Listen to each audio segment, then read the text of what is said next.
जय भीम दोस्तों, मैं आपका दोस्त सुधीर कुमार जाटव और आपका स्वागत है मेरे channel real talk with Sudhir Kumar Jatav में। जैसा कि आप जानते हैं कि बहुजन समाज पार्टी के बारे में अधिकतर अफवाहें फैलाई जाती हैं, उसके बारे में भ्रम फैलाया जाता है, आधी अधूरे खबरें तोड़ मरोड़ कर पेश की जाती हैं, उसकी छवि को खराब करने का लगातार प्रयास किया जाता रहा है। ऐसा ही एक अधूरा सत्य बताया जाता है कि बहुजन समाज पार्टी को 2014 के लोकसभा चुनाव में 0 सीट मिली थी। यह सत्य है कि 2014 के लोकसभा चुनाव में बहुजन समाज पार्टी को 0 सीट मिली थी, लेकिन ये अधूरा सत्य है।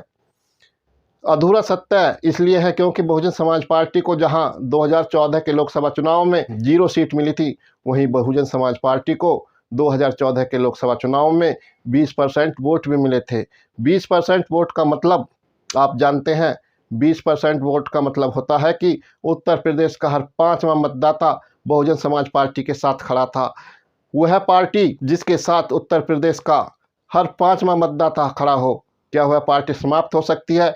क्या यह प्रदर्शन इतना निराशाजनक था कि उसको 0-0 कहकर बहुजन समाज पार्टी के समर्थकों को निराश एवं हताश करने का प्रयास किया जाता है?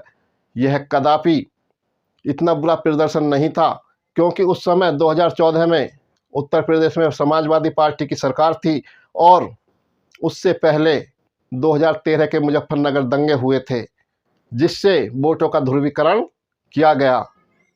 जहां बहुजन समाज पार्टी के सत्ता में रहते हुए 2009 के लोकसभा चुनाव में भारतीय जनता पार्टी को सिर्फ 10 सीटें मिली थीं, वहीं समाजवादी पार्टी के सत्ता में आते ही 2014 के लोकसभा चुनाव में ऐसा माहौल तैयार किया गया जिससे कि वोटों का ध्रुवीकरण हो। एक सांप्रदायिक माहौल की पृष्ठभूमि तैयार की गई, मुजफ्फरनगर दंगे हुए जिससे वोटों का ध्रुवीकरण हुआ। एक पक्ष ध्रुवीकरण का एक पक्ष समाजवादी पार्टी के साथ गया और एक पक्ष भारतीय जनता पार्टी के साथ लामबंद हो गया, जिसका नुकसान बहुजन समाज पार्टी को उठाना पड़ा और उसके वोट परसेंट में हालांकि मामूली कमी आई, लेकिन एक वर्ग के पूरी तरह से भारतीय जनता पार्टी के पक्ष में लामबंद होने के कारण बहुजन समाज पार्टी के सांसदों की संख्या शून्य हो गई, लेकिन उसका वोट परसेंट 20% था। यह आधा अधूरा सच है और इस आधे अधूरे सच को प्रसारित कर ये लोग अपनी जातीय नफरत, जातीय गंदगी बाहर निकालते हैं और बहुजन समाज पार्टी के समर्थकों को हताश और निराश करने का काम करते हैं, क्योंकि बहुजन समाज पार्टी 2014 के लोकसभा चुनाव में 20% वोट वाली पार्टी थी। आंकड़े हमेशा पूरी कहानी बयान नहीं करते, क्योंकि आंकड़े पूरी कहानी बयान करते तो सिर्फ 2.33% वोट वाली कांग्रेस पार्टी को उस समय 2014 के लोकसभा चुनाव में 2 सीट नहीं मिलती, क्योंकि बहुजन समाज पार्टी का उससे लगभग 9 गुना वोट परसेंट था और उसे 0 सीट मिली थी। इस हिसाब से कांग्रेस को 2 सीट नहीं मिलनी चाहिए थी और अपना दल सोनेलाल की पार्टी को लगभग 1% वोट मिले थे या 1% से भी कम वोट मिले थे, लेकिन उसके भी 2 सांसद जीतने में कामयाब रहे थे। तो आंकड़े हमेशा सच नहीं कहते। इसी प्रकार समाजवादी पार्टी, जो कि उस समय सत्ता में थी, और यह देखने में आया कि सत्ता में रहने वाले दल को हमेशा ही फायदा मिलता है, उसको फायदा मिलना था, लेकिन 2014 के लोकसभा चुनाव में उसके सिर्फ 5 सांसद जीते, उसे सिर्फ 5 सीटें मिली और वह 5 सीटें भी उसके खुद के घर की थीं, खुद के परिवार की थीं, और उसका वोट परसेंट सिर्फ बहुजन समाज पार्टी से सिर्फ 3% अधिक था। तो बहुजन समाज पार्टी और समाजवादी पार्टी के वोट परसेंट में इतना अधिक अंतर नहीं था, लेकिन जहां बहुजन समाज पार्टी को 0 सीट के कारण हताश एवं निराश करने का प्रयास किया जाता रहा है, वहीं समाजवादी पार्टी पर कोई सवाल नहीं उठाता।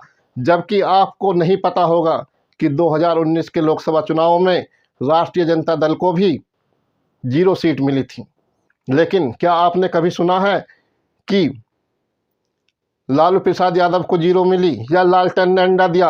आपने ऐसा कभी नहीं सुना होगा, क्योंकि उनके साथ जातिवाद भेदभाव नहीं किया जाता, उनके खिलाफ जातीय घृणा नफरत नहीं फैलाई जाती। ये तो सिर्फ बहुजन समाज पार्टी के समर्थकों एवं उसके कार्यकर्ताओं को हताश निराश करने के लिए आधा अधूरा सच बताया जाता है। अगर 2022 के विधानसभा चुनावों की भी बात करें तो वहाँ भी बहुजन समाज पार्टी को 13% वोट मिला था, लेकिन उसका एक विधायक ही जीता था, लसड़ा से श्री उमाशंकर सिंह। तो अब भी बहुजन समाज पार्टी को एक विधायक वाली पार्टी कहा जाता है, लेकिन उसकी जो वोट थी उसकी वोट परसेंट 13 थी, उसका वोट परसेंट 13 था। तो 13% वोट कोई कम नहीं होता। उससे कम बहुजन समाज पार्टी से कहीं बहुत कम वोट पाने वाली पार्टियां 12-12 विधायक जिता कर ले गई। उससे कहीं बहुत कम वोट पाने वाली पार्टियां 6-6 विधायक जिता कर ले गई। उससे कहीं बहुत कम वोट पाने वाली पार्टियां 9-9 विधायक जिता कर ले गई। अगर बात करें राष्ट्रीय लोकदल की भी, तो राष्ट्रीय लोकदल को मात्र 3% वोट मिला था और उसके 9 विधायक जीते थे। अगर हम अपना दल सोनेलाल की बात करें तो उसको मात्र 1.62% वोट मिला था और उसके 12 विधायक जीते थे। अगर हम बात करें निषाद पार्टी की तो उसको 1% से भी कम वोट मिला था और उसके 6 विधायक जीते थे। अगर हम बात करें SBSP ओम प्रकाश राजभर की पार्टी की, तो ओम प्रकाश राजभर की पार्टी को 1.36% वोट मिले थे और उसके 6 विधायक जीते थे। कांग्रेस को भी बहुजन समाज पार्टी से कहीं बहुत कम 2.40% वोट मिला था और वो भी 2 विधायक जिताने में कामयाब रही थी। तो आप जानते हैं कि आंकड़े कभी पूरी सच्चाई बयान नहीं करते, आंकड़े आधी अधूरी सच्चाई बयान करते हैं और इन आधे अधूरे आंकड़ों के सहारे ही दुष्प्रचार करने का काम किया जाता है। बहुजन समाज पार्टी के मतदाताओं एवं समर्थकों को हताश निराश करने का काम किया जाता है और ये काम विशेष रूप से समाजवादी पार्टी कांग्रेस के लोग करते हैं।